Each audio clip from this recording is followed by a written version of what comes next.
Hi guys, आप देख रहे हैं अपने यूट्यूब चैनल में इस वीडियो को। तो प्लीज वीडियो को एंड तक देखते रहेगा एवं वीडियो को लाइक शेयर एंड सब्सक्राइब करना ना भूलें। तो चलिए अब हम वीडियो को स्टार्ट करते हैं। तो आज का हमारा क्वेश्चन कक्षा 11वीं के भौतिक विज्ञान से संबंधित है एवं कक्षा 11वीं के लिए अति महत्वपूर्ण है।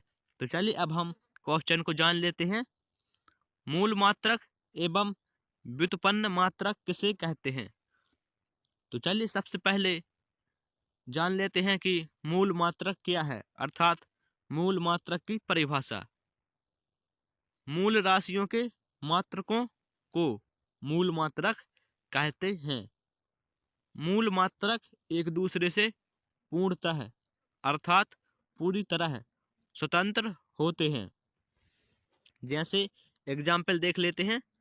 लंबाई का मात्रक मीटर, द्रव्यमान का मात्रक किलोग्राम, समय का मात्रक सेकंड आदि मूल मात्रक हैं। चलिए अब जान लेते हैं व्युत्पन्न मात्रक क्या है, अर्थात व्युत्पन्न मात्रक की परिभाषा। व्युत्पन्न राशियों के मात्रकों को व्युत्पन्न मात्रक कहते हैं।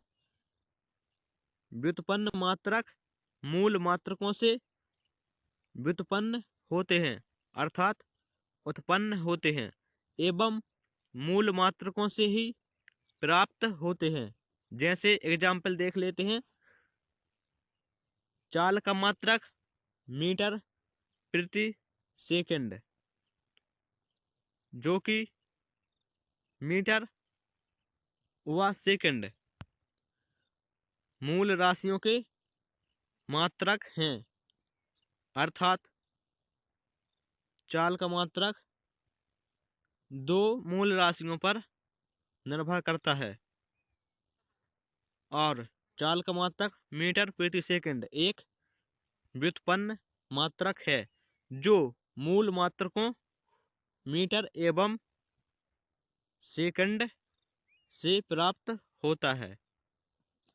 चलिए अब जान लेते हैं मूल मात्रकों एवं व्युत्पन्न मात्रकों में अंतर।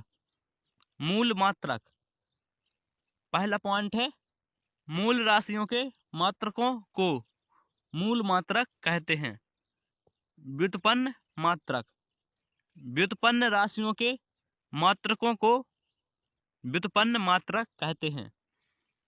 अगला पॉइंट है मूल मात्रक परस्पर स्वतंत्र होते हैं, जबकि व्युत्पन्न मात्रक स्वतंत्र नहीं होते हैं बल्कि मूल मात्रकों के पदों में व्यक्त किए जाते हैं, अर्थात प्रदर्शित किए जाते हैं। अगला पॉइंट है मूल मात्रकों को स्वतंत्र रूप से परिभाषित किया जा सकता है, जबकि व्युत्पन्न मात्रकों को केवल मूल मात्रकों की सहायता से ही परिभाषित किया जा सकता है। अगला पॉइंट है एसआई पद्धति में मूल मात्रकों की संख्या 7 है, जबकि व्युत्पन्न मात्रकों की संख्या असीमित है। चलिए अब मूल मात्रकों एवं व्युत्पन्न मात्रकों के कुछ एग्जाम्पल देख लेते हैं। तो सबसे पहले देखेंगे मूल मात्रकों के एग्जाम्पल, जैसे लंबाई का मात्रक मीटर, द्रव्यमान का मात्रक किलोग्राम आदि। चलिए अब देख लेते हैं व्युत्पन्न मात्रकों के एग्जाम्पल, जैसे चाल का मात्रक मीटर प्रति सेकंड, क्षेत्रफल का मात्रक लंबाई गुणित चौड़ाई आदि। Thank you.